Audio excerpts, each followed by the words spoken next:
할렐루야. 사랑과 은혜가 충만하신 예수 그리스도 이름으로 기도합니다. 하나님 감사합니다. 한 주 동안도 저희에게 먹을 것, 입을 것, 그리고 비를 피하고 추위를 피할 수 있는 그러한 집을 주셔서 진심으로 감사합니다. 한 주 동안도 주님의 은혜 안에서 하나도 부족함 없이 저희들이 기쁨과 감사함으로 살 수 있었습니다. 하나님 또한 이와 같이 귀한 안식일을 저에게 허락해 주셔서 우리 성도들 다 주님 앞에 모이게 하시고 하나님의 귀한 진리의 말씀을 듣게 하시니 또한 감사합니다. 영적으로 귀한 깨달음을 얻는 시간이 될 수 있도록 주님 인도하여 주시옵소서. 또한 말씀을 들을 때에 깨닫는 마음을 주셔서 아멘 아멘 할 수 있는 우리 성도님들 다 될 수 있도록 그 마음에 감화 감동을 주시옵소서.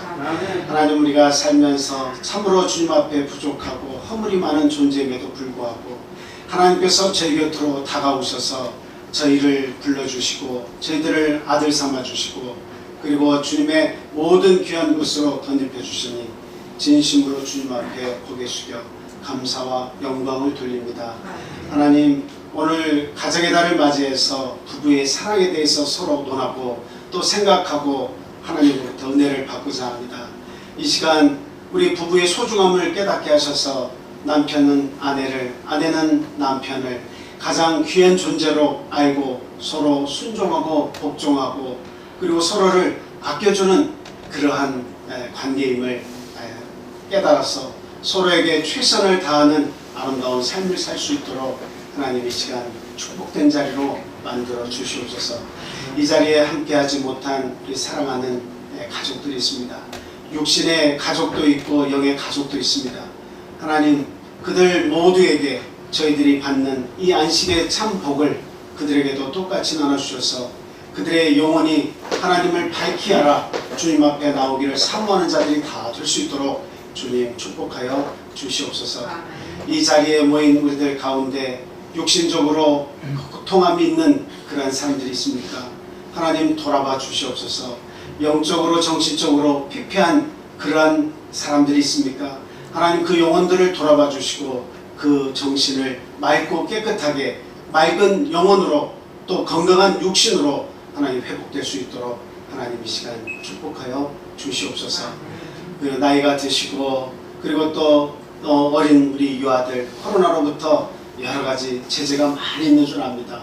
하나님, 믿음에서 낙심하지 않도록 그들 붙들어 주시옵소서. 그들의 미래에도 하나님이 언제까지나 눈동자같이 따라다니시며 보호하여 주시옵소서.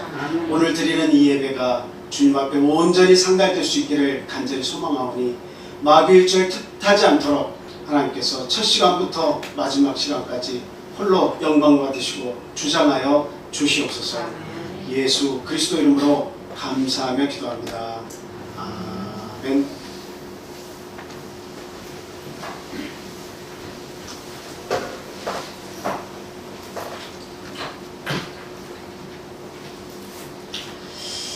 예수 그리스도 이름으로 하나님 말씀 전하도록 하겠습니다.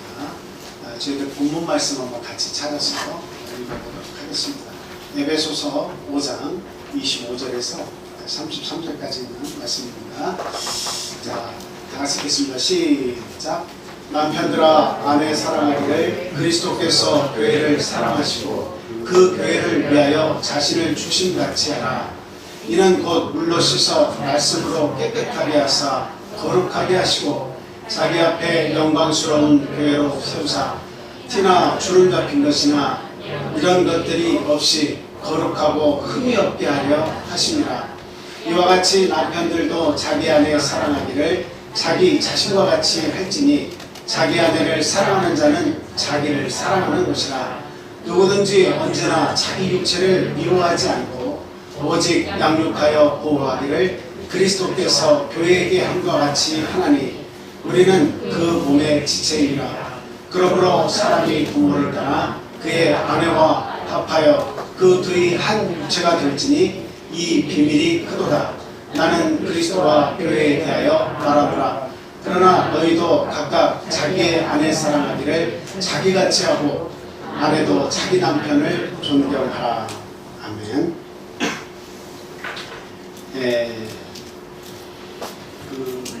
이연복 셰프라고 음식을 잘 만드시는 분 계시죠. 그분이 한 번에 나와서 TV 한 프로그램에 나와서 그런 얘기를 하시더라고요. 결혼 30주년이 되실 때 아내에게 이런 말을 했다고 합니다. 그게 뭐냐면 지금의 당신을 만난 것은 로또를 맞은 것이다 이렇게 얘기를 했다고 해요. 그러면서 너무 좋아하는 아내에게 그 이유를 설명했다고 그래요. 그만큼 맞추기가 어렵다. 당신에게 이렇게 맞추는 것이 너무나 어렵다. 나이 세월이 많이 흘렀는데도 당신이 뭘 좋아하고 또 뭘 싫어하고 당신이 내가 어떻게 해주는 것을 좋아하는지 그 맞춰주기가 참 어렵다. 이런 이야기를 하는 것을 제가 들었습니다. 참 어떻게 보면 로또의 양면성이죠. 맞추기는 어렵지만 그러나 그 로또라고 하는 것이 내 옆에 있다면 그 로또가 당첨이 돼서 내 옆에 있다면 얼마나 참 대단히 행복한 일이겠습니까? 그래서 이제 이연복 셰프가 하는 이야기는 참 귀중한 존재인데 아직까지도 30년을 살았지만 내 아내를 전부 다 이렇게 이해하고 그리고 그 뜻을 받들지 못한다 이런 얘기를 한 것을 제가 들었습니다. 오늘날 저와 여러분들이 참 가정의 날을 맞이해서 여러 가지 생각을 할 텐데요. 부모님에 대한 사랑, 또 하나님에 대한 사랑 설교 다 했죠. 그리고 또 우리 자녀에 대한 자녀를 노엽게 하지 말라고 하는 자녀에 대한 사랑 이런 얘기도 했습니다. 오늘은 남편들에 대해서 성경 뭐라고 얘기하고 있느냐 하는 말씀을 우리가 같이 생각을 해보고자 합니다. 그래서 절대로 잊어서는 안 되는 사랑 네 번째 시간으로 자기의 몸과 같이 아내를 사랑하라 그 제목으로 같이 생각하고 은혜를 나누도록 하겠습니다. 어떤 사람이 조사를 했다고 해요. 조사를 했는데 남편과 아내가 함께 살아있어서 같이 살아가는 그런 분들과 그 다음에 이제 여자분이 혼자 남았을 때는 장수할 확률이 굉장히 크대요. 근데 남자 혼자 남았을 경우에 그 생명을 조사해봤더니 현저하게 떨어지더라는 거예요. 그래서 부부가 함께 살 때 그 남자의 그 생명은 상당히 장수하고 그런데 그 아내가 세상을 떠나면 남자 홀로 이렇게 살아남는다고 하는 것은 굉장히 수명이 단축이 되고 사는 것이 고달프다 이렇게 조사 결과를 얘기했습니다. 근데 왜 그러냐 했더니 그런 얘기를 해요. 그 일본에서도 마찬가지고 우리나라도 마찬가지입니다만 수족관에 항상 순한 물고기만 드는 것이 아니라 거기다가 어떤 물고기를 넣죠? 천적인 물고기를 한 마리를 딱 넣으면 그러면 그것이 휘죽고 다닐 때마다 긴장을 계속하면서 자도 사는 게 아니고 그리고 자기가 막 어디를 헤엄쳐 다녀도 자기의 마음이 편안해서 그렇게 이루어지는 게 아니라고 합니다. 그래서 이 홋카이도 이 북해도에서 저 밑에 오사카나 저 밑에까지 이 수산물을 운반할 때는 천적인 물고기를 꼭 한 마리를 딱 넣으면 굉장히 그 물고기가 싱싱하게 운반이 된다고 해요. 그게 마치 설명을 하면서 그 이야기처럼 우리의 아내들은 이렇게 천적인 것 같지만 사실은 그 남편의 생명을 연장시켜주는 굉장히 고마운 일을 하고 있다. 그 남편을 굉장히 긴장을 시킨다는 거예요. 그래가지고 그 마음대로 쉬지도 못하고 또 마음대로 자기 마음대로 뭔가 이렇게 느슨하게 살고 싶어도 느슨하게 살지도 못하고 근데 사실은 느슨하게 살고 자기 마음대로 사는 사람이 생명을 단축하는 겁니다. 그러니까 옆에서 통제하는 또 천적과 같은 역할을 해주는 그 아내가 없으면 혼자 자고 싶으면 마음대로 자고 자기가 하고 싶으면 하고 안 하고 싶으면 안 하고 또 밥을 차려 먹고 싶으면 차려 먹지만 먹기 싫은 날은 안 먹고 그러면서 점점 그 생활이 반복되면서 건강을 잃게 되고 균형을 잃은 다음에는 결국 자기 수명이 자기도 모르게 단축이 된다는 거죠. 그래서 옆에 아내가 있어서 지속적으로 이것저것을 지적하기도 하고 핀잔을 주기도 하고 그리고 스트레스를 주기도 하면서 그 남편이 좀 더 활동적이고 건강하게 살 수 있도록 옆에서 도움을 준다, 이런 결론을 내렸다고 합니다. 과연 여러분의 지금 아내들 과연 여러분들에게 어떤 존재인지 한번 잘 생각해 보시기 바랍니다. 그래서 지금 남편들은, 남자들은 어때요? 시간이 지나면서 남성 호르몬은 줄어가고 여성 호르몬이 늘어난다고 하잖아요. 거꾸로 여성에게는 남성 호르몬이 늘어나고 또 여성 호르몬이 줄어든다고 합니다. 그래서 끊임없이 이 남편을 계속 옆에 있으면서 어때요? 계속 살아나갈 수 있도록 그 힘을 계속 제공을 한다고 합니다. 저희들이 잘 알지만 하나님께서 처음에 아담을 지으시고 홀로 독處하는 것이 좋지 않게 여겨서 외롭고 안 좋게 여겨가지고 하와를 이렇게 주셨죠.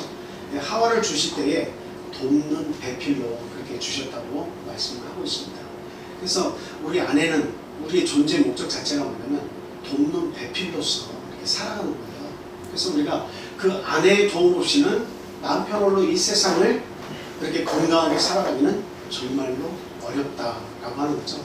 그래서 항상 우리 아내에게 나를 긴장하게 하고 때로는 나와 다투기도 하고 나에게 핀잔도 주긴 하지만 그러나 그 아내가 없다면 나는 이 세상에서 많은 힘을 잃고 그리고 살아갈 존재 목적을 잃어버리고 살게 될 것이다 하는 거죠.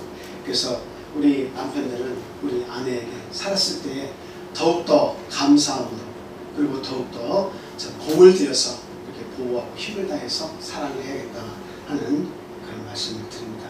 참 고마운 존재다라고 하는 거죠. 오늘 본문 말씀을 통해서 한 3가지 정도 우리가 같이 한번 생각을 해볼 텐데요. 첫 번째로 드리고자 하는 말씀을 보시면 우리 남편들은 내 아내를 생각할 때 내 뼈 중에 뼈요 살 중에 살이라 그렇게 알고 사랑하자라고 하는 말씀입니다. 이는 내 뼈 중에 뼈요 살 중에 살이다. 이것은 누가 한 말이죠? 이건 누가 한 말이에요? 아브라함이? 아담이죠. 아담이 한 말이죠. 그래서 아담이 이는 내 뼈 중에 뼈 살 중에 살이다 하고 이야기했어요. 근데 그 말씀에 바로 위에 구절을 보면 어떤 말씀이 있습니까? 어떤 말씀인지 저 한번 찾아볼게요. 창세기 2장 22절에서 25절 말씀 먼저 보겠습니다. 창세기 2장 22절에서 25절.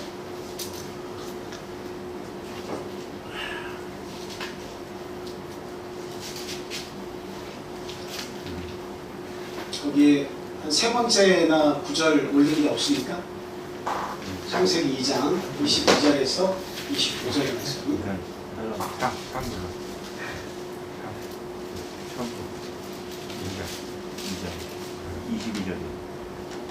제가 안 올려드렸나 보네요. 창세기 2장 22절에서 25절 말씀.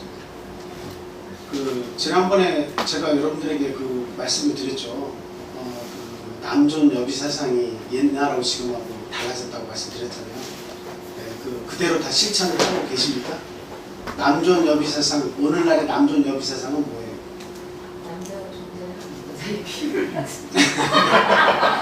남자의 존재 가치는 언제 빛난다고요?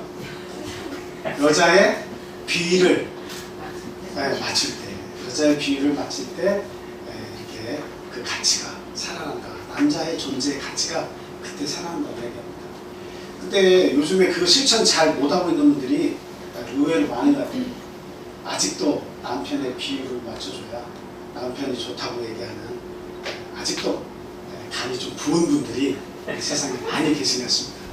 그러나 우리 교회에서 신앙생활 하시는 저와 여러분들은 정말 그걸 잘해야 됩니다. 아내를 무엇보다 귀하게 여기고 그 아내의 비율을 맞출 수 있도록 대단히 우리가 노력을 해야 됩니다.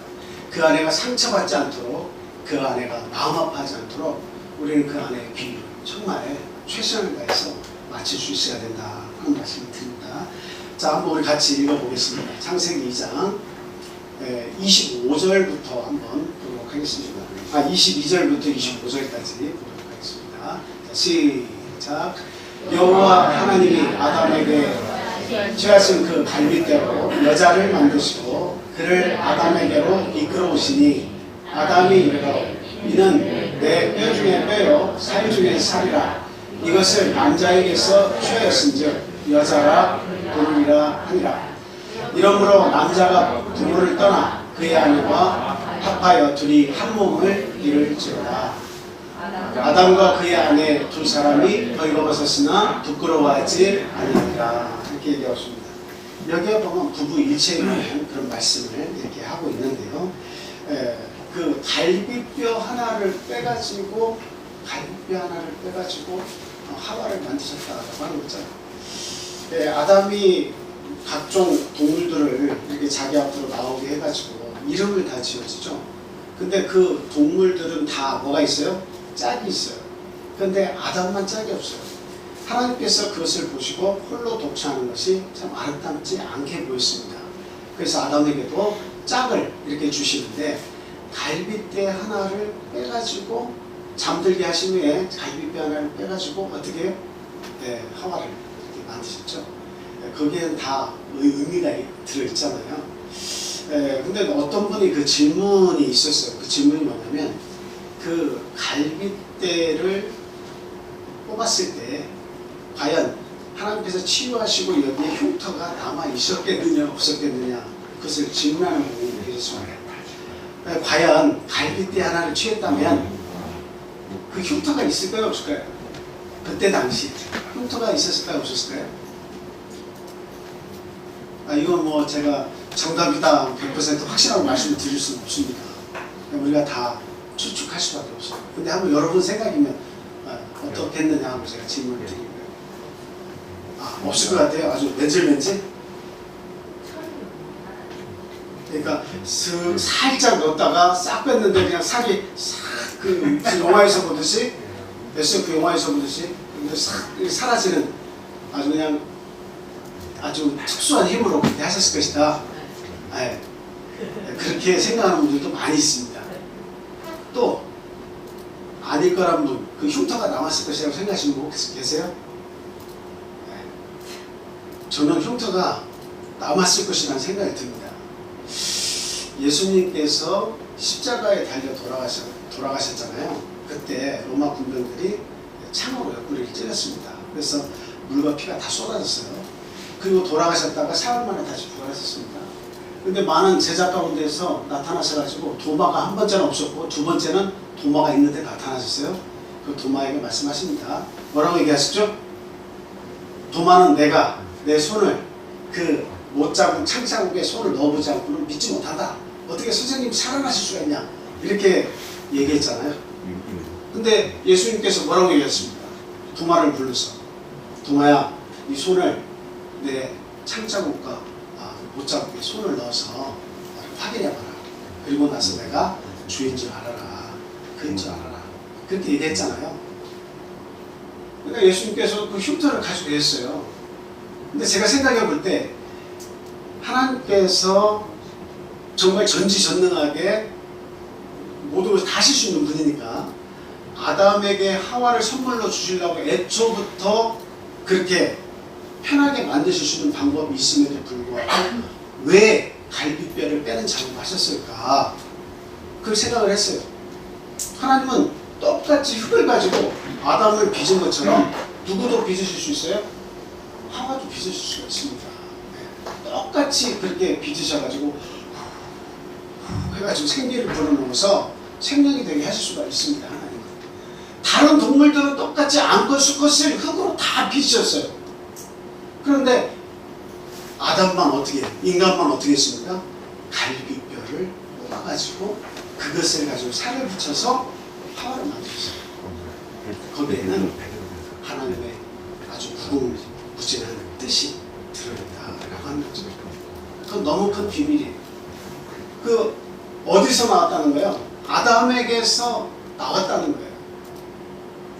그리고 거기에 있는 흔적을 볼 때마다 어떤 생각을 하겠습니까? 아담은 딱 자고 나서 아픔은 하나님께서 덜어주실 수는 있지만 딱 일어나 보니까 여기에 흔적이 있어.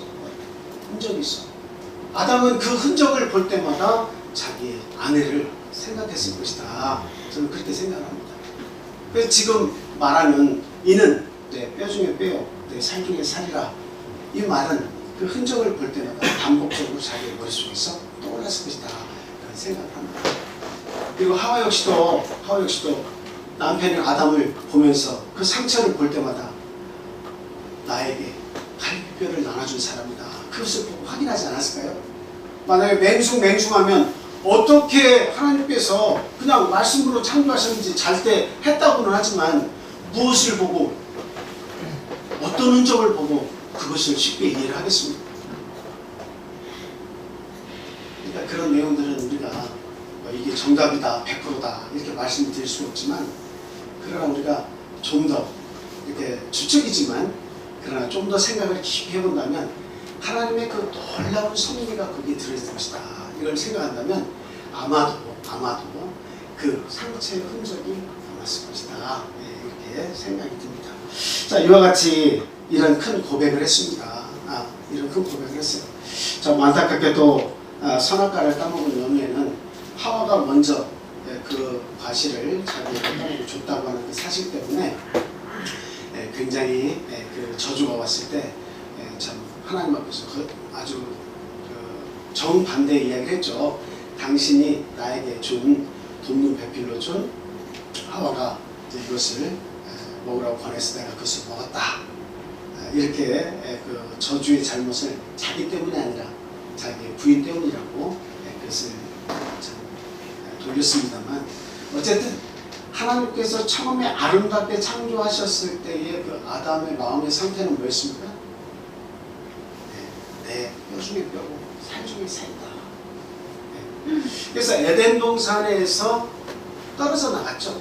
결국에는 선악과를 떠먹고 나서 에덴 동산에서 떠나게 되었습니다. 에덴 동산에서 떠나고 난 이후에 바뀐 것이 있다면 무엇이 바뀌겠습니까? 그저부터는 내 뼈 중에 뼈요, 살 중에 살이라고 이렇게 하는, 고백하는 그런 일들이 점점 인간 사회에서 떠나갔다라는 사실입니다. 네. 그럼 여러분 지금 생각할 때, 여러분의 부인들을 생각할 때 이는 내 뼈 중에 뼈요, 살 중에 살이다. 이렇게 생각하면서 사시는 분 혹시 계십니까? 참 그런 분 계시면 너무 좋겠습니다. 부인을 볼 때마다 나를 위해서 희생을 해주고 우리의 자녀를 위해서 밤잠을 설쳐가면서 그 모든 어려움을 다 감수하면서 살아온 그 아내가 없었다면 오늘날 내가 없었을 것이다. 이렇게 우리가 생각을 하잖아요. 근데 그 아내를 내 뼈 중에 뼈, 살 중에 살이라고 우리가 얘기하면서 살고 있나 잘 생각해 보는 겁니다. 그래서 우리가 믿음으로 살아야 되는 이유가 거기 있어요.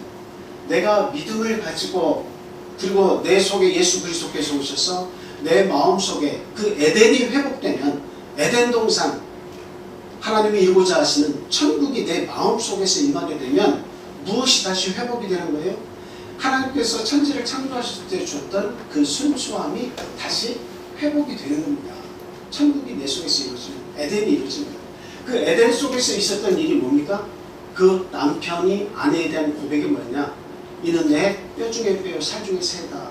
그래서 믿음이 들어가고 그 마음속에 하나님의 말씀이 거하게 되면 내 마음이 천국으로 가고, 그 천국 속에서 남편은 아내를 향하여 무엇이라고 얘기하는가, 이런 고백들이 나오게 돼 있다라고 하는 사실입니다.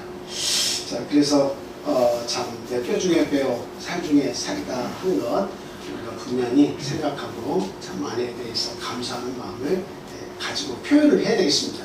그래서 이와 같이 내 몸의 일부를 가지고 만드셨다라고 하는 것이 이게 대단히 중요합니다. 일부를 가지고 만드셨다. 그래서 오늘날 우리가 예수를 믿으면서 내가 내 아내를 정말 사랑하고 뼈 중에 뼈요, 살 중에 살이라 고백할 수 있다고 하는 것은 무엇이 있어야 가능한 거예요? 그것은 다른 것도 아니고 증거가 있어야 가능하다. 증거가 있어야 가능하다. 근데 그 증거는 뭐예요? 그것은 상처입니다. 상처.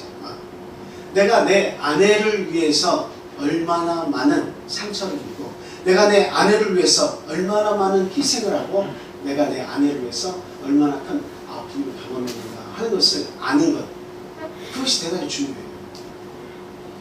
그래서 바울사도는 예수님을 믿으면서 나는 예수 그리스도의 흔적을 내 몸에 지녔다라고 이야기하고 있죠.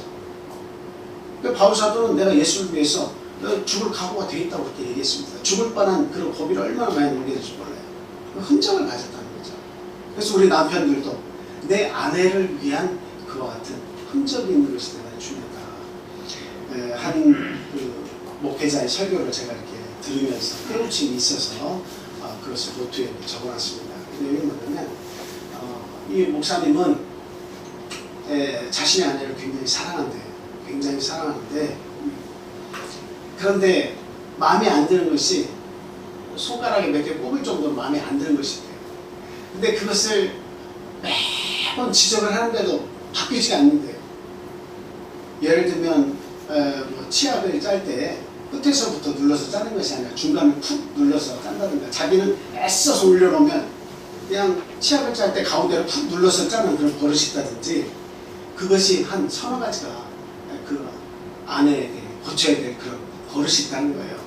그래서 그걸 볼 때마다 짜증이 막 쏟아가지고 당신은 다 좋은데 내가 이렇게 매번 바꾸라고 하는데도 왜 고치지 않느냐고 이렇게 투정을 계속 그랬답니다.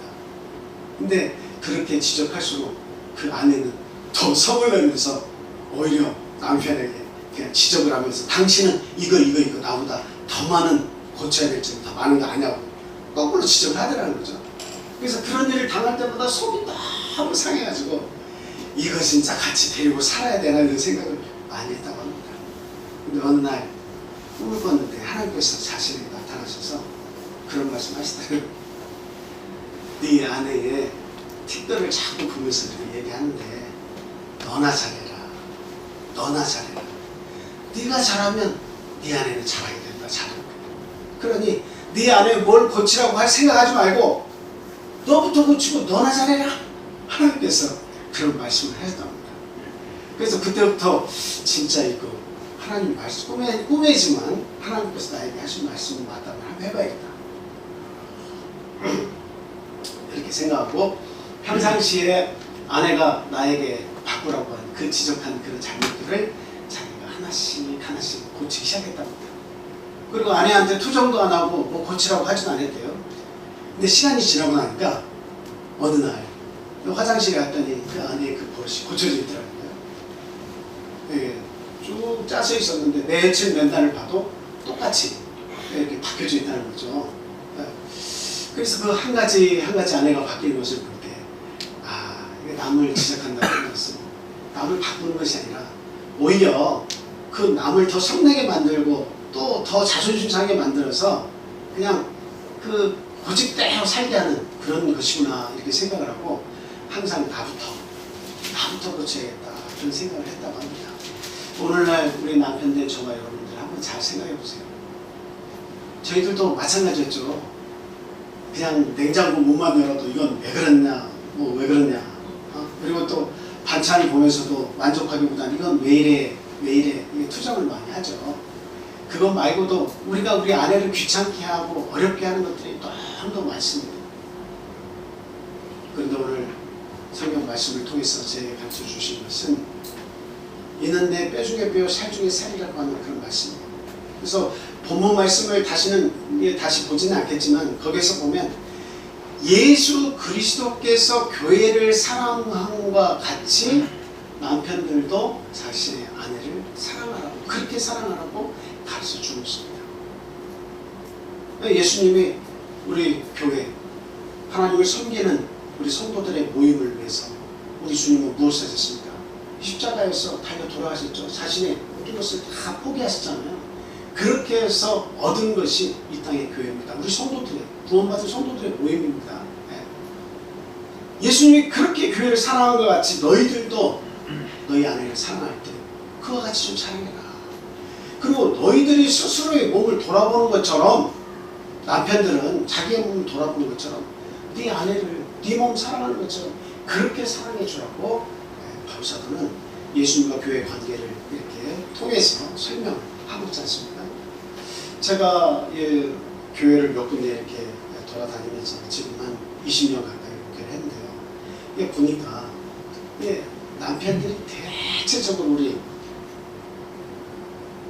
자기의 몸을 너무너무 아끼는 것을 발견했어요. 물론 세상에서도 다 마찬가지지만 교회 안에서조차도 보니까 남편들이 자기의 몸을 얼마나 아끼는지, 또 좋다고 하는 것을 다 남편들이 다 먹고, 자기가 챙겨서 먹고 아내는 또 남편을 위해서 챙겨줘.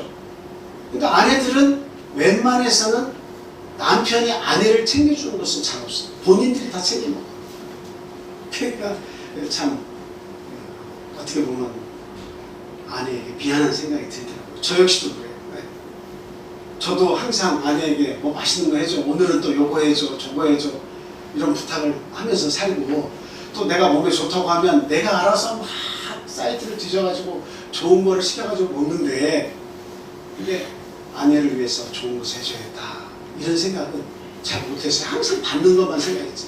아내는 또 그렇게 알고 해주니까, 참 이 남편이란 존재는 그 모든 사랑을 받으면서 자존심을 이렇게 세워주는 아내가 옆에 있어서 그 맛에 사는가 보다 이렇게 살아온 것 같아요.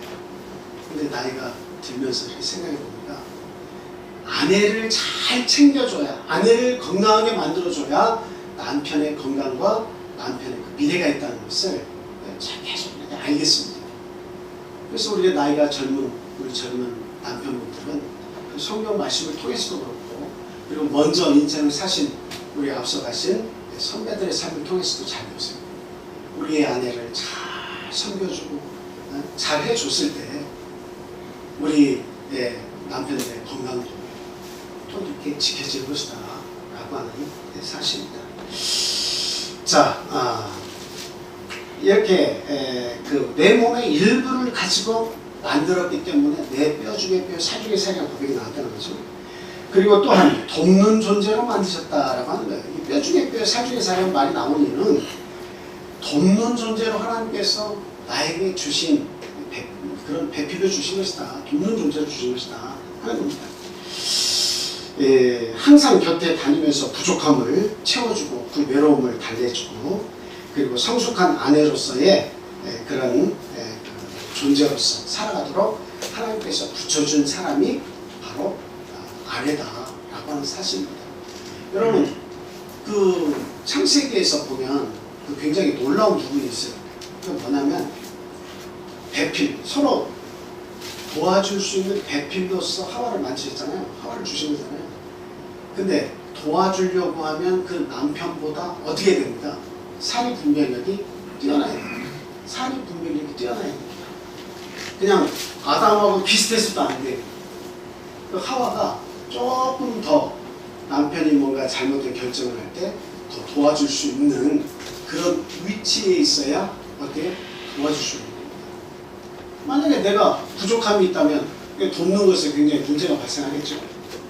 근데 하와의 존재를 아주 성숙한 부인으로 만들어 주신 거예요.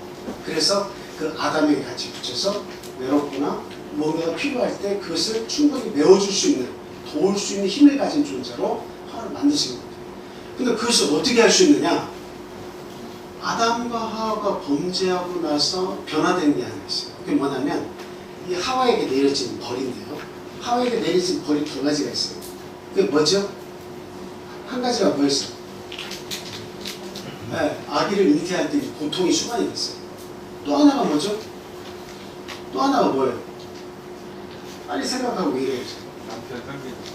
그렇죠.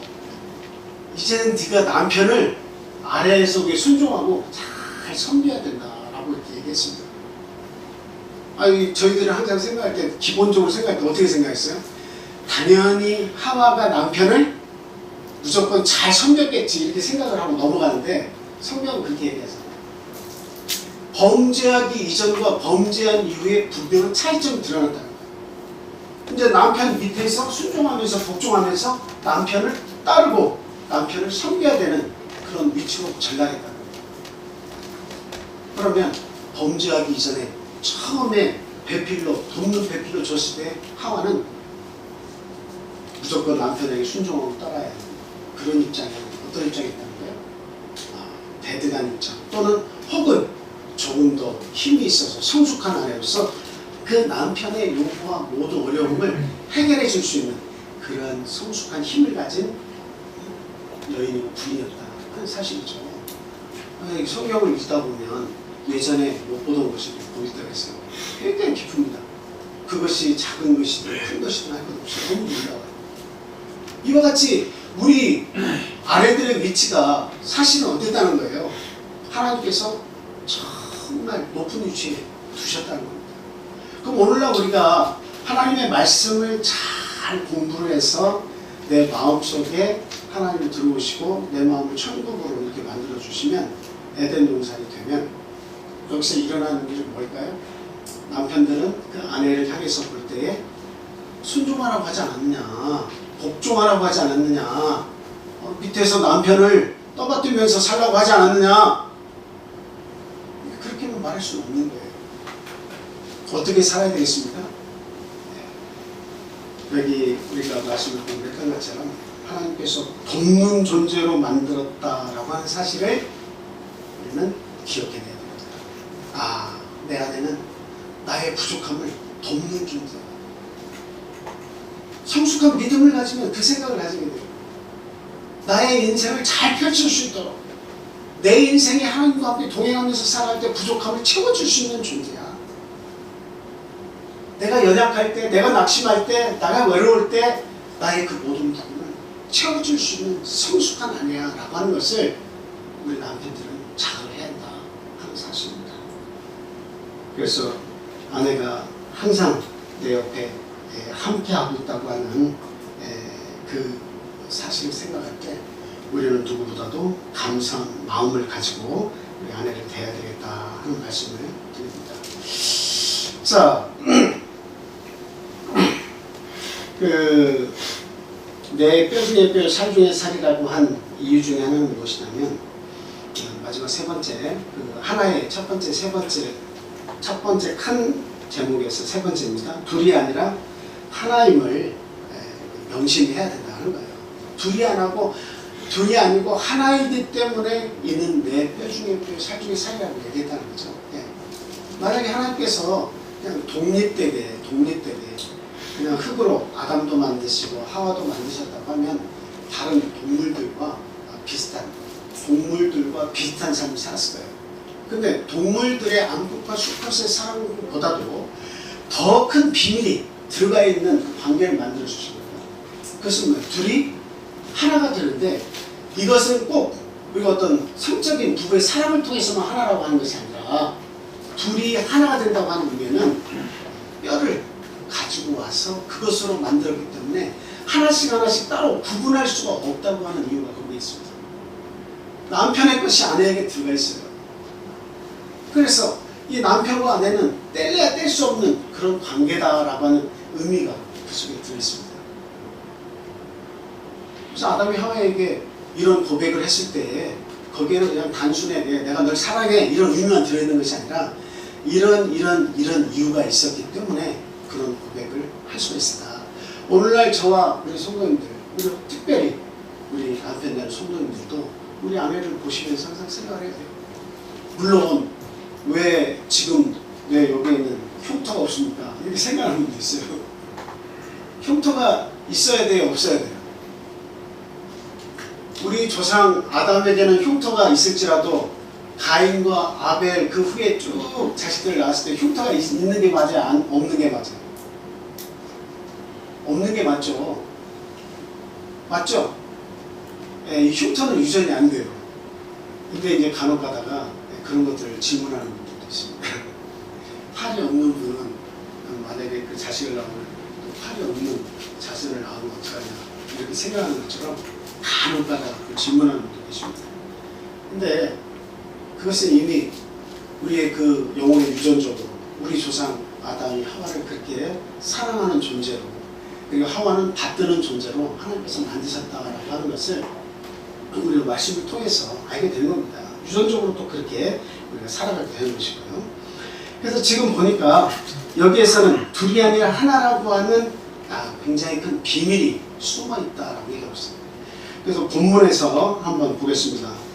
에베소서 5장 30절에서 32절 말씀을 다시 한번 보겠습니다. 그 원래 처음에 본문을 찾아 그걸 올려주시면 됩니다. 에베소서 5장 원래 처음에 본문 그거 보여주세요. 에베소서 5장 30절에서 32절.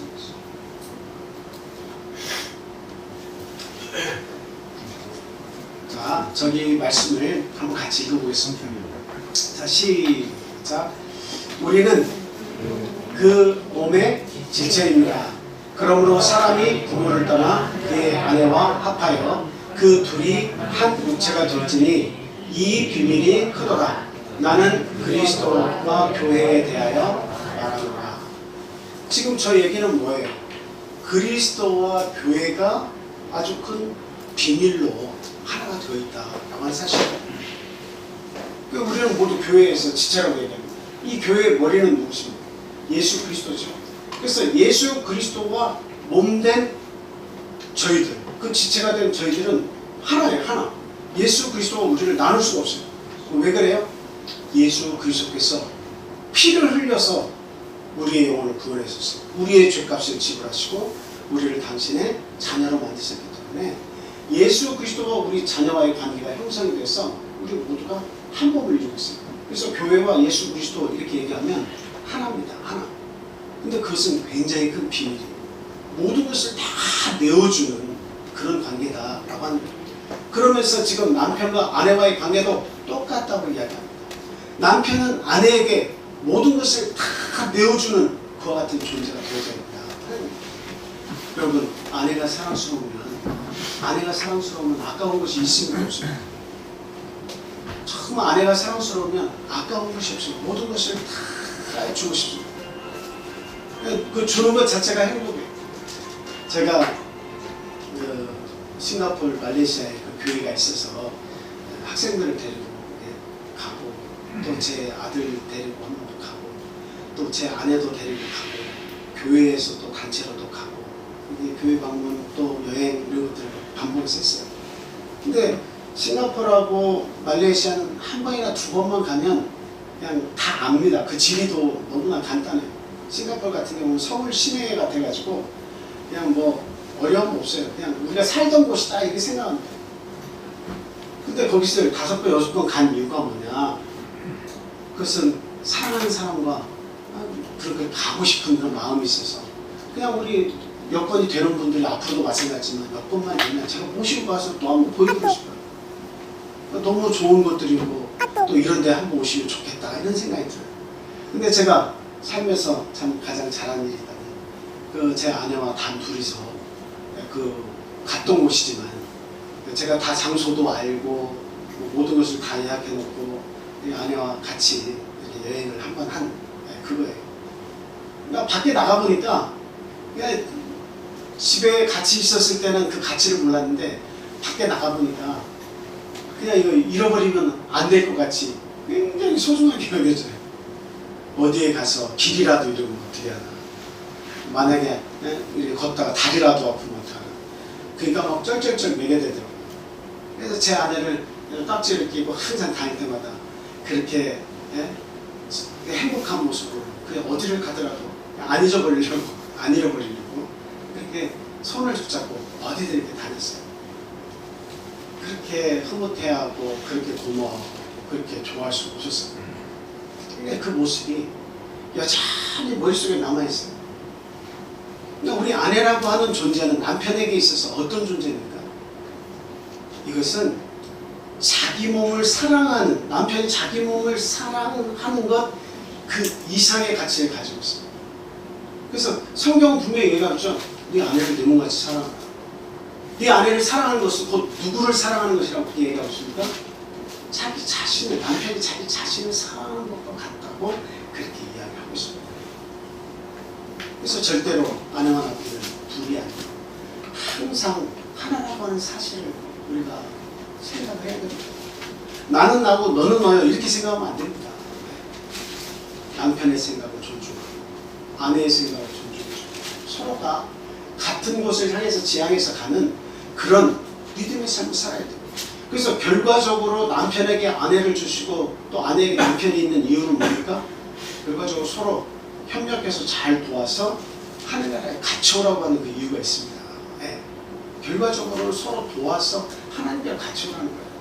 다른 거 없어요. 하늘나라에 가면 지금의 부부였으니까 하늘나라에 갔으면 또 부부로 만나서 즐겁게 사는 게 아닙니다. 하늘에 가서는 또 부부 만나가지고 또 자녀를 또 낳고 그리고 또 거기서 부부싸움도 또 하고 그게 아니에요. 너희들이 오해해도 한참 오해했다. 하늘나라에 가면 또 남편과 아내 이런 결혼하고 자식을 낳는 그런 일을 결코 없다. 이 땅에서 같은 이런 의식 이러한 모습으로 결코 살지 않는다. 천사와 같다라고 그렇게 말씀하셨습니다. 천사와 같은 거다. 네. 천사가 아기 낳았다는 이야기를 못 들어보셨죠? 천사가 결혼했다는 이야기를 못 들어보셨죠? 그래서 천국에서의 모습은 다시 한번 인간들이 모여서 구원받은 인간들이 또 남편과 아내를 또 맞이해가지고 또 자식을 낳아서 그런 삶을 사는 것이 아니라 이제 그 이상의 행복, 그 이상의 즐거움, 정말 끝도 없는 평안함 속에서 여유 있게 기쁨 속에서 사는 그런 세상이 우리에게 오는 것이다 라고 한 사실이에요. 그래서 우리는 교회와 이 그리스도와의 관계에 모든 것을 내어준 비밀이 있는 것처럼 우리 남편 된 우리 성도님들도 내가 사랑하는 내 아내를 위해서 그 모든 것을 다 내어줄 수 있는 그런 아름다운 삶을 살아야겠다 그런 말씀을 드립니다. 자, 두 번째로 말씀을 드리는 것은 큰 2번인데요. 깨어지기 쉬운 그릇처럼 여기고 사랑해라 하는 말씀을 드립니다. 자, 우리 본문 말씀 다시 한번 올려주시겠어요? 에베소 5장 28절에서 29절로 올려주시면 읽어보겠습니다. 자, 에베소 5장 본문 말씀 한번 올려주시기 바랍니다. 에베소서 5장 28절 29절.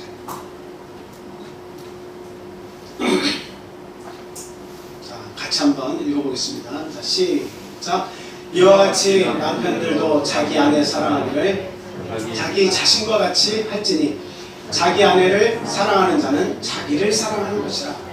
누구든지 언제나 자기 육체를 미워하지 않고 오직 양육하여 보호하기를 그리스도께서 교회에게 함과 같이 하나니. 네. 예수님께서 우리 구원받은 성도들을 교육시키고 양육하게 하기 위해서 그 십자가의 그 고난을 받으셨을 뿐만 아니라 어떻게 했습니까? 성령을 부어주셔서 끊임없이 그 성령의 도우심 가운데 살 수 있도록 그렇게 인도하셨잖아요. 그렇게 보호하고 양육함 같이 우리 남편들도 어떻게 해야 된다는 거예요? 절대적으로 자기 아내를 쉽게 깨어지기 쉬운 그릇처럼 여겨서 깨어지지 않도록 보호해야 된다. 모든 것을 다 아낌없이 보여줘서 보호해야 한다. 이렇게 하는 것입니다. 네, 아버님께서 이렇게 같이 저희들이 이렇게 사는 기간이 있었는데요. 같이 살 때 그런 말씀을 자주 하셨어요. 야, 부모가 물에 빠지고 네 아내가 물에 빠졌으면 너는 누구부터 구원할래? 이런 질문을 뜬금없이 한 번씩 가끔 하셨어요. 그래서 고민이 많이 되지만 얼른 부모님부터 구하고 그 다음에 제 아내를 구해야죠. 얘기했더니 피식 웃으시면서 참 바보 같은 결정을 내렸구나 이렇게 하시더라고요. 우리들은 인생을 많이 살아서 조금 있으면 떠나지만 너의 남은 평생 동안 너를 돕고 너를 도와주고 너와 함께 가장 귀한 존재가 누구냐 그거 알아야 된다. 부모님도 네가 효도한다는 마음을 가지고 그런 생각을 했다면 참 갸륵하긴 하다만 그러나 그것은 지엽지 못한 결정이다. 네 아내는 어떻게 보면 네 부모보다도 네 아내는 더 소중한 존재다. 네 일생을 통해서 보면 네 아내만한 사람이 없다라고 하는 것을 말씀하시더라고요. 너의 자식을 낳아주고 네 인생이 그 고난의 역경에 그런 길을 갈 때도 쓸쓸하지 않고 외롭지 않고 고통스럽지 않게 하는 것이고 때로는 네가 받아야 할 그 고통을 대신 짊어지고 가는 사람이 네 아내다. 그래서 아내를 최우선으로 알고 네가 살아가야 한다. 이렇게 얘기를 하시더라고요.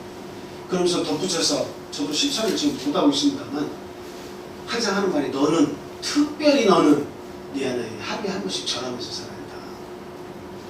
항상 고마워하는 마음을 가지고 정말 그 아내에 대해서 존경을 표시하면서 감사합니다. 감사합니다는 마음을 가지고 네 아내를 그렇게 섬겨라. 그것이 바로 너를 위한 일이다. 뭐 아내 잘해줘가지고 네가 뭐 특별한 복을 받으려고 하는 것이 아니라 그것 자체가 결국 너에게 돌아오는 것이고 네가 잘 되는 길이다 라고 하는 거예요. 오늘 본문 말씀하고 똑같은 거 아니겠습니까? 결국 자신의 아내를 사랑한다고 하는 것은 자기를 사랑하는 거예요. 근데 그 아내에 대해서 함부로 하고 아내에 대해서 상처를 주는 것은 그것은 자기가 상처를 입는 일이에요. 자기가 아픈 일이에요. 자기가 고통스러운 일이에요. 그래서 깨워주기 쉬운 그런 그릇처럼 우리 아내를 보호하고 이렇게 사랑을 해줘야겠다는 말씀이에요. 베드로전서 3장 7절 말씀 보겠습니다. 자, 같이 읽겠습니다. 시작. 남편들아, 이와 같이 지식을 따라 너의 아내와 동거하고 그를 더 연약한 그릇이요 또 생명의 은혜를 함께 이을 글자로 그래서 크게 좀 읽어주세요. 너희 기도가 막히지 아니하게 하려 함이라. 또는 그 아내를 더 연약한 그릇같이 여겨 지식을 따라 동거하고. 아멘. 여기에 보니까 지식을 따라서 그 아내와 함께 동거하라 이렇게 이야기하고 있죠. 제가 이렇게 통계를 이렇게 보니까 대충의 수치만 말씀드립니다. 2020년대에 그 1년 동안 결혼한 그 부부의 쌍을 보니까 20만 쌍 결혼. 대략 얘기하는 거야. 20만 쌍. 그런데 그 가운데 1년 가운데 이혼하는 율을 보니까 거의 절반에 가까워요. 10만 건. 2019년도에는 11만 건. 그러니까 절반 정도, 두 쌍이 결혼하면 한 쌍은 이혼하는 겁니다. 그러니까 그러한 세상에서 저희들이 살고 있다고 하는 거죠. 근데 그 문제가 뭐냐? 성격체. 그 이유는 성격체 그리고 재정적인 문제. 이 두 가지가 대부분을 차지해요.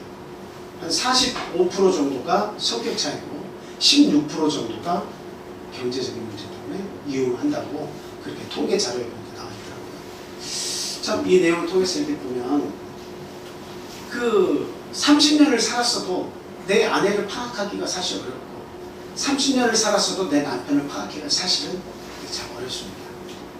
그러니까 이게 보니까 지식을 따라 동거한다고 하는 것은 많이 상대에 대해서 알아가야 됩니다. 그 사람의 있는 그대로를 우리가 그대로 인식해주고 받아들여주고 부족한 것은 시간이 가면서 어때요? 안 되는 것은 안 되는 것이고 바뀌지 않는 것은 안 되는 것이고 또 정말 감사하게 바꿔주는 것은 감사하게 알고 서로가 신뢰하는 가운데 살아가다 보면 부족한 대로 서로가 맞춰집니다. 아내가 고쳐지지 않아도 남편이 고쳐진 부분이 없어도 부족한 대로 서로 인정하고 살아가면 그 안에서 행복하게 살 수가 있는 거예요. 그러니까 성경은 분명히 얘기하는데 아내에 대한 지식을 가지고 동거해야 된다라고 이야기를 하고 있습니다. 아내가 무엇을 좋아하는지 무엇을 싫어하는지 명확하게 잘 알고 그것을 파악해서 그 지식을 가지고 그 아내와 동거하는 것이 중요하지 지식 없이 무식하게 자기 뜻대로만 잘해준다고 생각하고 나는 더할 수 없는 남편이라고 이렇게 스스로를 생각하면서 살아가면 안 된다는 거예요. 아내는 불편해하고 아내는 아파하고 있고 아내는 이해가 안 되는데 남편 스스로가 나는 잘해주고 있다고 생각하고 살아가면 그것을 꼭 옥산이라고 하죠. 제가 자주 드는 예화가 있습니다만 우리나라도 마찬가지지만 황혼 이혼이 굉장히 급증을 하고 있대요. 그러니까 그건 왜 그런 거예요? 서로에 대한 지식이 없으니까 끝까지 참고 있다가 마지막 죽을 때까지 조금만 더 기다리면 되지만 얼마 남지 않은 인생이라도 좀 내 뜻대로 평안하게 행복하게 한번 살아보자. 그래서 결국 그것도 역시 성격 때문에 바꾸지 못하는 문제 때문에 서로에 대한 지식이 없어서 황혼이혼이 일어나고 있다라고 하는 거예요. 옛날에 그 만화견이나 뭐 그런 신문에 조그맣게 재미있는 이야기들을 올려놓는 그 내용에서 보니까 이 70대 넘어가지고 이 부부가 이혼했는데 외국에서의 부부인데 이혼했는데 그 이혼 사유가 너무나 재밌어요. 여러분들에게 한 두 번 얘기 드릴 것 같아요. 그 이혼한 이유, 황혼 이혼한 이유가 뭐냐? 이게 식빵을 남편이 항상 아침마다 우유하고 식빵을 이렇게 자기한테 갖다 주는데 그건 참 고마움이 있다. 그런데 항상 그 맛있는 테두리는 자기 혼자 다 먹는다. 나는 그냥 그 안에 있는 하얀 속살만 있는 그것만 먹고 그 고소한 부분은 항상 남편이 먹는다. 40몇 년 동안 한 번도 나에게 그 껍질을 먹어보라고 한 적이 없다. 이유가 그거예요. 근데 남편은 뭐예요? 남편은 그 아내가 너무나 소중해가지고 부드러운 그 맛있는 부분을 주고 맛없는 부분만 자기는 계속 먹었는데 나중에 알고 보니까 부인은 그것 때문에 스트레스가 이만저만이 아닌 거예요. 대화하기도 싫다. 내가 뭘 좋아하는지 아직도 알지 못한 거야. 그래서 결국 이혼을 하게 됐다. 라는 거예요. 우스갯 이야기도 있습니다. 우리나라에도 비슷한 이 부부가 결혼해서 살아가는데 이 전라도 부부하고 경상도 부부가 만났습니다. 전라도는 감자 먹을 때 뭐 찍어 먹어요? 네? 소금. 소금 찍어 먹죠? 근데 경상도 안에는 설탕을 찍어 먹어요. 여러분 설탕 찍어 먹어도 됩니다. 그쵸? 근데 이제 어느 날 설탕을 딱 가지고 와서 감자를 이렇게 가지고 와서 설탕을 찍어 먹으니까 남편이 볼 때 굉장히 미개해 보인 거예요. 아유 경상도 사람들은 참 이 감자의 맛을 제대로 모른다고 미개해도 저렇게 미개하다고. 근데 어느 날 보니까 남편이 감자를 쪄놨더니 자기가 소금을 가져다가 소금을 찍어 먹어. 그러니까 그 남편에 대해서 아유 어떻게 저렇게 맛있는 감자를 짠 소금에 찍어 먹는데 하여튼 전라도 남자들은 다 무식하게 짝이 없다고 그렇게 비아냥을 했습니다. 근데 그것이 별것이 아닌데 그냥 지나갈 수도 있는 문제인데 그것이 발단이 돼서 네 집안은 어떻고 네 집안은 어떻고 이게 큰 싸움이 돼가지고 결국에는 이혼을 하기로 결의를 하고 아무것도 아닌 문제인데 그 법원에 갖다 놨죠.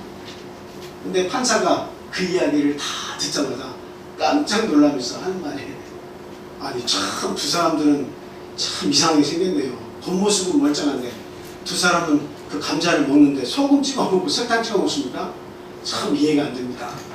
우리 강원도 사람들은 감자 먹을 때 고추장에 찍어 먹습니다. 그런 걸 하더라고요. 그러니까 사람마다 그 사람을 알고 있는 지식이 있어요. 내가 내 아내를 얼마나 아냐? 정말 내가 안다고 말할 수 있을까? 정말 사랑이라고 하는 것은 상대를 많이 안 만큼 사랑할 수 있는 거예요. 내가 이만큼 부인에 대해서 알고 있으면 그 아는 만큼 사랑을 줄 수밖에 없는 거예요. 그 아내가 캐두리를 좋아한다고 하는 사실을 알았으면 어떻게 했어요? 아니 맛있는 거 내가 먹고 그 껍데기 좋아하니 주면 일석이조 아닙니까? 근데 모른다고 하는 것의 결과가 비참한 결과예요. 모른다고 하는 거예요. 지금이라도 내가 내 남편에 대해서 알아야 되고 지금이라도 내 아내에 대해서 알려고 노력해야 돼요. 어떤 말들을 싫어하는가, 어떤 행동들을 싫어하고 어떤 말들을 좋아하는가 하는 것들을 우리가 잘 말과 행동들에 대해서 그것을 잘 연구해서 지식을 가지고 있어야 됩니다. 그래서 지식을 따라 너희 아내와 동거하고 그리고 연약한 그릇으로 알고 깨지지 않도록 해야 된다라고 하는 사실입니다. 우리 남편들은 웬만한 말 들어도 잘 안 깨집니다. 그냥 세상 사람들은 술 한잔 마시면서 에이 하고서 그냥 화풀이 한번 하면 또 모든 걸 다 잊어버려요. 우리가 또 믿음의 남편이라 할지라도 우리 아내들하고 비교가 안 될 정도로 우리들은 아주 두꺼운 그릇이고 잘 안 깨져요. 그런데 우리 아내들은 말 한마디에 이게 아주 막 천국과 지옥을 왔다 갔다 합니다. 너무 고통스러워. 그 상처 주는 말 한마디에 너무너무 가슴에 큰 멍울이 생깁니다. 그러니까 우리 아내들에 대해서 우리 남편들은 정말 똑같은 입장에서 생각하고 내가 너한테 한 만큼 너도 나에게 줘야 돼 이런 입장이 아니라 예수 그리스도께서 교회에 모든 것을 다 쏟아 부어주신 것처럼 우리 남편들은 그 아내에 대해서 모든 것들을 포용하고 다 쏟아 부어주는 그런 존재로서 살아갈 수 있도록 우리는 노력을 해야 되겠다라고 하는 사실입니다. 네. 성경은 분명히 얘기하잖아요. 그렇게 아내를 사랑하면 네 몸을 네가 사랑하는 것과 마찬가지다라고 이야기를 하고 있다는 거죠. 네. 마지막 세 번째 말씀을 드립니다. 아내를 사랑하되 그리스도가 교회를 사랑한 사랑하듯이 사랑을 해야 한다. 이건 뭐 지금 저희가 반복적으로 그 내용에서 그 부분 말씀에 나와 있는 내용이죠. 한 구절을 찾겠습니다. 아가서 7장 6절에서 9절 있는 말씀입니다. 아가서 7장 6절에서 9절에 가지고 있는 말씀. 우리 정집사님께서 큰 소리 좀 보여주세요. 제가 지금 글씨가 이렇게 좀 작아서 생각. 사랑아, 내가 어찌 그리 아름다운지, 어찌 그리 화창한지 즐겁게 하는구나. 내 끼는 종려나무 같고 내 유황은 그 열매송이 같구나. 내가 말하기를 종려한 나무에 올라가서 그 가지를 잡으리라 하였나니 내 유황은 포도송이 같고 내 꽃기는 사과 냄새 같고 내 입은 좋은 포도주 같을 것이니라. 이 포도주는 내 사랑하는 자를 위하여 비틀게 흘러내려서 자는 자의 입을 움직이게 하느니라. 예, 여기 있는 내용은 그 솔로몬과 술람미 여인의 그 사랑에 대해서, 아주 짙은 사랑에 대해서 표현한 그런 내용입니다. 이것을 성경 속에 끼워놓은 이유는 그리스도와 교회와의 관계, 그리스도와 성도들의 관계를 부부의 사랑의 이야기를 통해서 잘 나타내줬기 때문에 이게 굉장히 의미가 있다 해서 성경 속에 들어온 내용입니다. 그래서 이 아가서의 내용을 잘 보면 남편이 아내를 어떻게 얼마나 아끼고 사랑하는가에 대해서 그게 찬양한 내용이 이렇게 들어가 있어요. 그러니까 지금 저희가 본문 말씀에서도 보면 교회를, 예수 그리스도께서 교회를 사랑하는데 그 비밀이 있다. 그래서 그 모든 것을 다 내주었다. 왜 그래요? 사랑하기 때문에 그런 거죠. 사랑하기 때문에 모든 걸 내어주는 겁니다. 그러니까 이게 남편이 아내를 사랑하는 것과 예수 그리스도께서 교회를 사랑하는 것과의 관계가 너무도 같다. 너무도 같다라고 하는 겁니다. 그래서 성숙한 부부애를 경험한 신랑의 노래를 지금 이렇게 올려놓은 저희들이 몇 구절 읽었습니다. 여기에 내용을 보면, 여기에 내용을 보면 좀 재밌는 그 내용이 있어서 제가 읽어보자고 말씀드렸어요. 거기에 뭐 콧바람이 사과 냄새 같다. 콧바람이 사과 냄새 같다라고 하는 그 내용이 있습니다. 네. 그리고 술람미 여인의 입은 좋은 포도주 같다. 네. 서로의 그 입맞춤에 대해서 그 포도주가 얼마나 그 향기 있는 포도주, 맛있는 포도주가 있습니까? 그게 내 입으로 흘러내려오는 것 같다. 그 입맞춤에 대한 표현이랑, 그리고 콧바람이 사과 냄새 같다고 이렇게 표현한 것을 보니까 콧바람만 사과 냄새 같겠느냐 하는 거예요. 그러니까 이 말은 무엇을 표현하고 있는 거예요? 솔로몬 왕이 그 술람미 여인에 대해서 얼마만큼 사랑하냐, 그것을 지금 표현을 하고 있는 거예요. 제가 이 마스크를 이렇게 쓰고 다니면서 알았어요. 그래서 굉장히 좀 조심을 합니다. 그래서 제가 아침을 이렇게 안 먹고 이렇게 가끔 밥을 거를 때가 있는데, 그리고 나서 이 마스크를 쓰고 느끼는 게 뭐냐면 굉장히 그 쓴내가 입에서 이렇게 나는 거예요.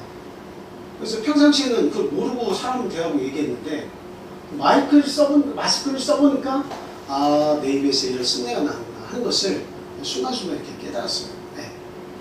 사람마다 다 좋은 냄새가 나면 좋지만, 여기에서 말하는 것처럼 콧바람이 사과 냄새 같다.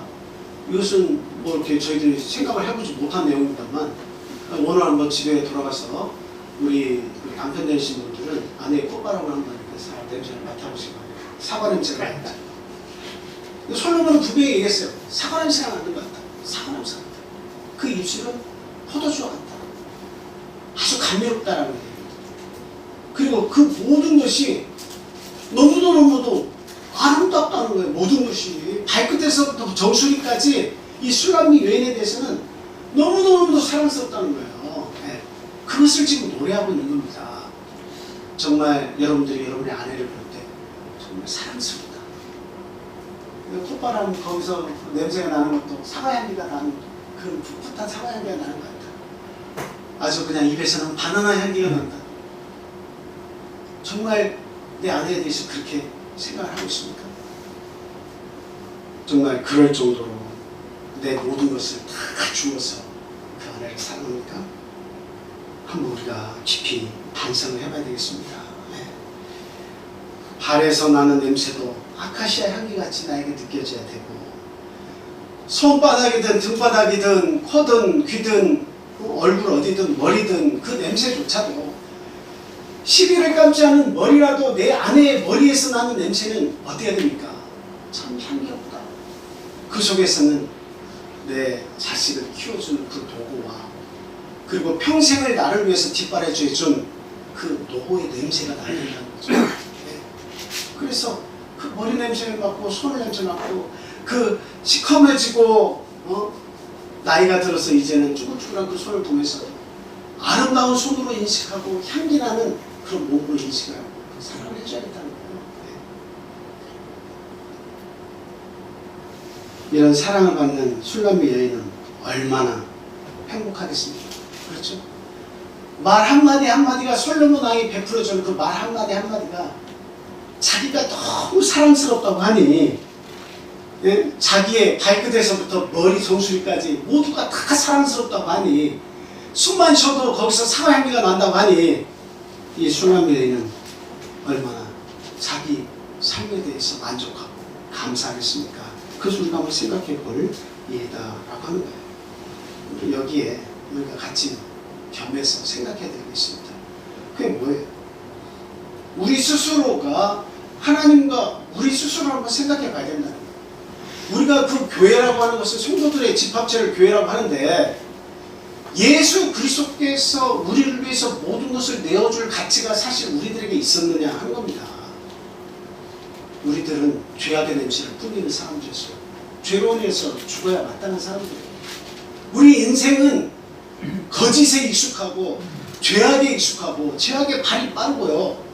더러운 곳을 여기저기 다 다니면서 죄악을 묻히고 다니는 사람. 아주 저주가 되는 것을 다 묻히고 다니는 사람들 아닙니까? 그런 우리들을 예수 그리스도께서 향기롭다고 생각하신 거예요. 여기도 저주가 있고 여기도 죄가 있고 여기도 어두움이 있고 그 더러움과 추함이 우리 인생에게 가득한데 우리 예수 그리스도는 그 더럽고 추한 우리들에게 오셔가지고 그 모든 것을 좋게 평가하시고 아름답다 하시고 주홍 같은 죄를 보시면서도 희고 깨끗하게 해주시겠다고 하시고 그래서 십자가에서 자신의 모든 것을 다 내어주셔서 그 속죄물이 되어주셔가지고 우리들을 새롭게 만들어주셨다라고 하는 겁니다. 그래서 이 성경은 뭡니까? 성경은 죄 많은 우리 인생에 대해서 정수리부터 발끝까지 다 깨끗하고 아름답다고 해주시는 하나님의 사랑 이야기가 바로 이 성경이다. 그래서 그것의 한 부분이 아가서예요. 술람미 여인에게 그 사랑을 고백하는 내용입니다. 예수 그리스도께서 교회를 위해서 사랑한다고 고백하는 그 내용이나 아가서에서 솔로몬 왕이 술람미 여인을 찬양하는 내용이나 같은 것이다 라고 하는 사실입니다.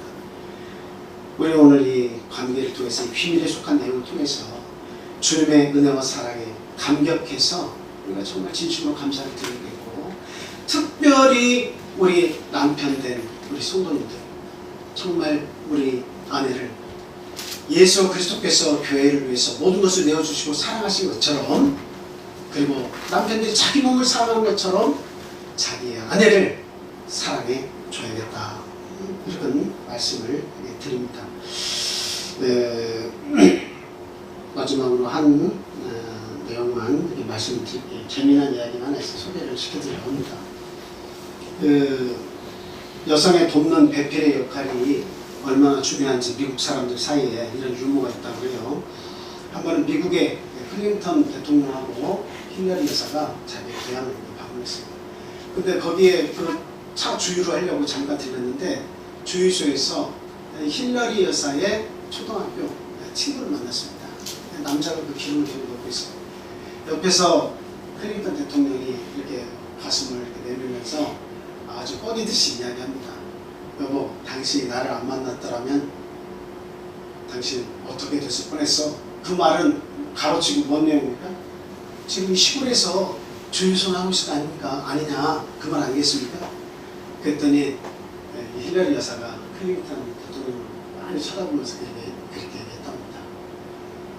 만약에 내가 저 남자하고 결혼했더라면 당신 대신에 저 남자가 어디에 백악관에 집무실에 있을 것이다 이렇게 얘기를 했다고 합니다. 여인의 그 아내의 중요성, 그 배필의 소중함을 지금 얘기하는 거거든요. 우리 모든 남자들은 다 자기가 모든 것을 다 읽어서 자기가 잘나서 그것을 이룬 줄 알아요. 근데 내가 사랑해서 선택한 그 아내가 없었더라면 정말 그것이 이루어졌을까요? 그것도 한번 생각해 봐야 됩니다. 오늘날에 우리가 이렇게 잘 먹고 잘 살게 된 것은 누가 그렇게 아주 멋지게 보필했기 때문에 이런 평탄한 삶을 산 거예요? 그것은 누가 뭐라고 해도 하나님께서 여러분 곁에 만들어주신 배필 때문이다 라고 하는 사실이에요. 그래서 우리는 나에게 주어진 배필을 아주 소중히 생각하고 가장 귀하게 여기고 쉽게 띄워줄 수 있는 연약한 그릇으로 생각하고 잘 보필하고 사랑해줘야겠다 하는 말씀을 거듭 드립니다. 우리 함께 기도하겠습니다. 하나님께서 저에게 주신 이런 남편과 아내를 가장 귀히 여기고 사랑할 수 있는 그런 부부가 되게 해주시라고 함께 기도해야겠습니다. 그리고 무엇보다도 이 귀한 가정의 달을 맞이해서 우리의 자녀들이 믿음 안에서 잘 자라고 있는지 우리가 한번 돌아보도록 하겠습니다. 또한 우리 부모님들에 대해서 또 그 영원 구원에 대해서 우리가 한번 생각하고 우리 소중한 육의 가족들이 그리스도 안에서 꼭 구원을 받을 수 있는 날이 오기만을 우리 간절히 소원하며 하나님께 기도를 드려야겠다 말씀을 드립니다. 이 코로나 때문에 고생하고 계시는 연로하신 우리 집사님들과 우리 육적인 우리 부모님들 그리고 또 영적인 우리 가족들 또 어린아이 쪽 가정들 특별히 기억하시고 그들을 위해서 기도해 주시기 바랍니다. 그리고 지난번에는 우리 말씀을 못 드렸는데 우리 태주원장님 어머님 아버님 사시는 고향의 집이 이렇게 화재가 나서 전소가 됐습니다. 그래서 참 여러 가지로 지금 태주원장님이 바쁘게 시골을 왔다 갔다 하면서 하고 계시네요.